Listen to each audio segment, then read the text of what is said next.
Nobody saw through him. Not the guards at the gate, not the prisoners milling around, not even the warden.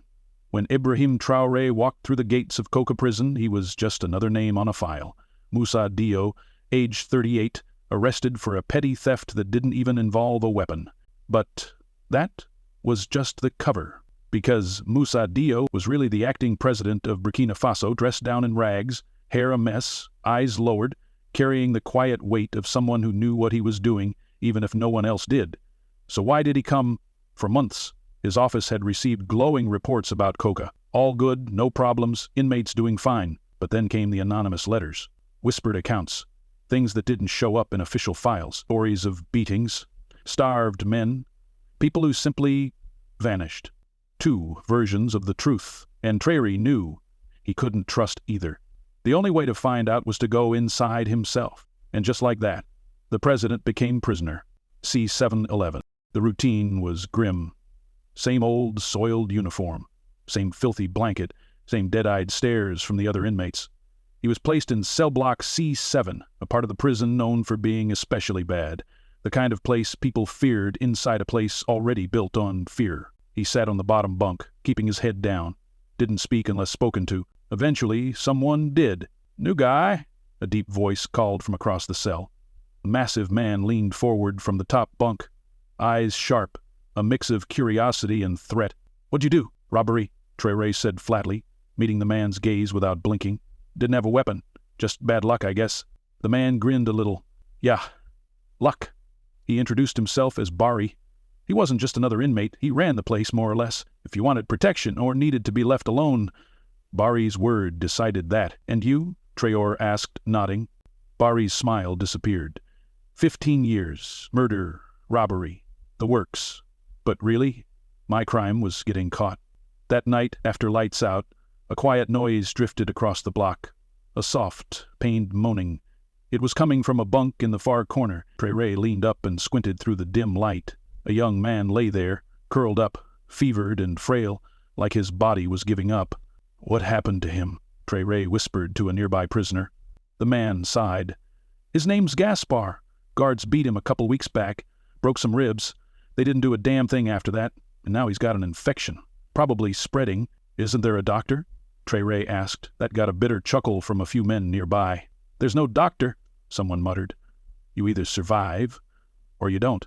The next morning came, and with it the worst kind of silence.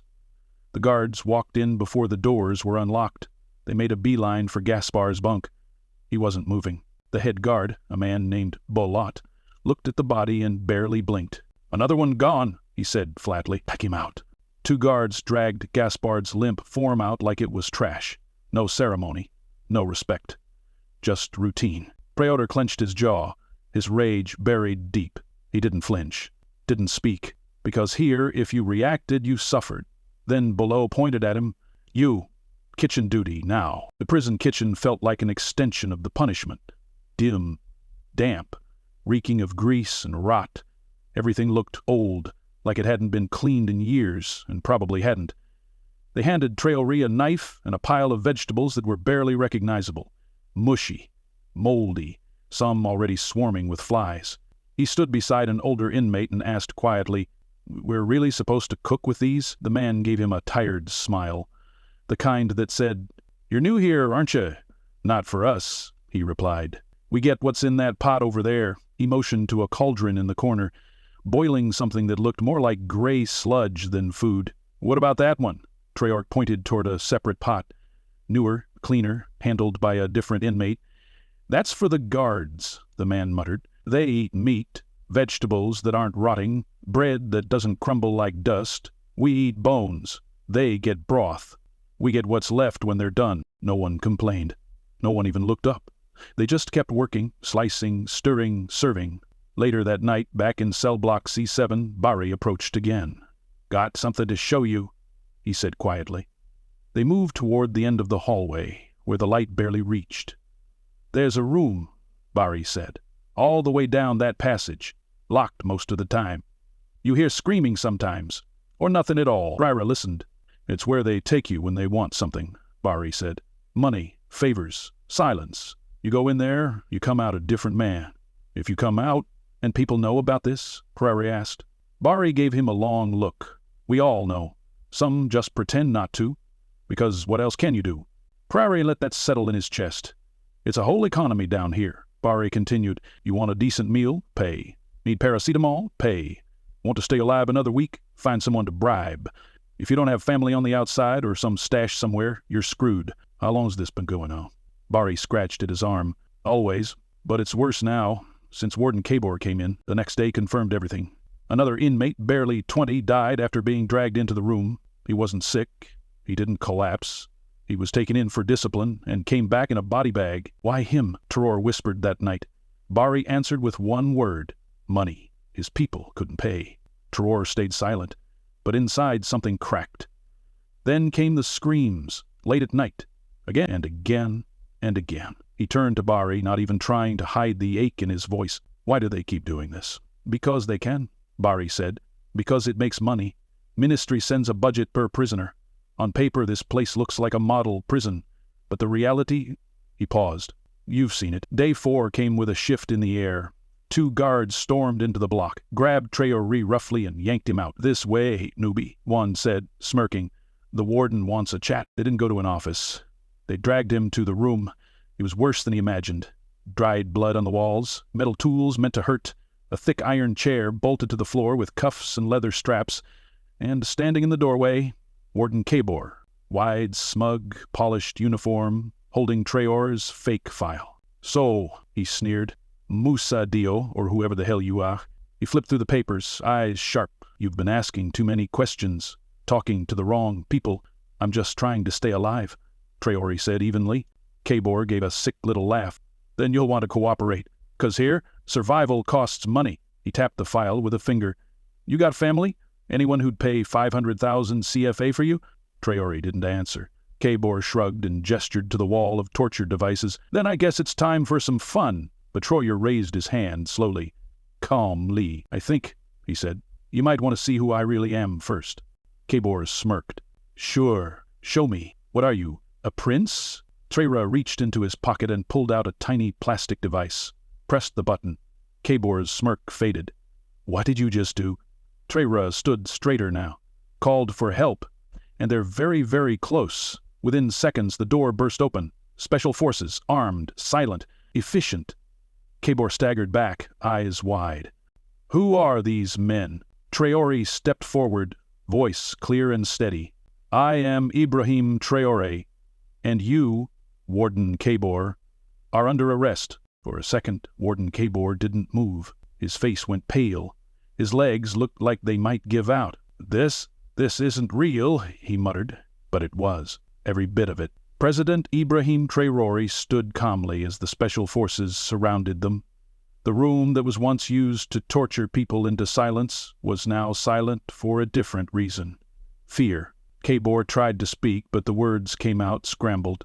I was just following orders. The ministry. This came from above. I am above, Traoré said, stepping closer. And the only order I ever gave was, treat every Burkinabe with dignity. Guards throughout the prison panicked as the signal spread. Some tossed down their weapons. Others locked themselves in rooms. A few tried to run, but the prison was surrounded. Helicopters hovered above. Trucks blocked every exit. It was over. Traoré walked through the prison like a man who had seen the worst of it and had decided enough was enough. He looked into the cells, saw the bruised, the broken, the forgotten. This wasn't just about punishment anymore. It was about rebuilding what had been allowed to rot. When he reached cell block C7, everything stopped. The men inside looked confused, nervous, and then Traoré stepped in, no longer slouched, no longer quiet, his back straight, his gaze steady. Bakari, he said. The big man blinked, stunned. You? You were. Traoré gave a slight nod. Yes, and I heard every word. Bakari stepped back, nearly tripping over the edge of his bunk. Traoré turned to his team. Hit everyone outside, every inmate, every guard, every single person in this place. Within the hour, the prison yard was full. On one side, inmates thin, dirty, unsure of what was happening. On the other side, guards, some still defiant, others shaking in fear. Traoré stood in the middle, without a podium or microphone. Just him, a man who'd lived both sides of the wall. "This," he said slowly, "is not justice. It's not order. It's rot hidden behind silence." He turned toward the guards. "You were trusted with power, and you used it to hurt. You fed off fear, off suffering. That ends today."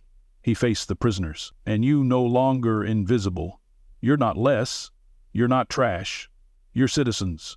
He paused, letting the moment breathe. "Coca Prison is shut down," he said. "This place will be torn down, brick by brick." There were gasps. Some inmates looked around in disbelief, unsure whether to hope or brace for a trick. "In its place," Traoré continued, "we will build something different, a rehabilitation center, a place for health, for education, for healing." He didn't need to raise his voice. The silence in the yard carried his words. "Warden Cabor and his accomplices will be tried fairly, not beaten, not humiliated, tried in court. That's what justice looks like." A guard dropped to his knees. One started to cry. A few prisoners simply stood still, like they didn't know how to process what they were hearing. "And every inmate here," Traoré said, "will be reviewed. You'll get medical care, a chance to speak, a real one." In the back, Bakari whispered, almost to himself, "Is this really happening?" Traoré heard him and looked straight at him.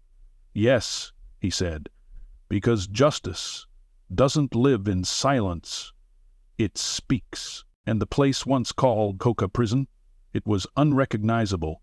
The walls torn down, the barbed wire gone. The towers and fences that once kept pain locked in had been replaced with open spaces, classrooms, a clinic, a rehabilitation center. Not a prison. Where there were once chains and cages, now there were tools for learning. A library now stood in the exact spot where they used to torture inmates. That dark kitchen, where rotting food once boiled, had become a soup kitchen serving real, nourishing meals. In the courtyard, the old C7 inmates gathered again, but they weren't inmates anymore. They were students, workers, human beings reclaiming their lives. Bakari stood among them, dressed in clean clothes, wearing a badge that read Health Aid. He looked proud. Nervous, too. "The president's coming today," he told the others. "We should thank him." A few of them nodded, still getting used to the idea that their lives were allowed to feel normal again. And then he arrived. Ibrahim Traoré, dressed in plain clothes, no guards flanking him this time, no armored cars, just him walking slowly, smiling like a neighbor dropping by.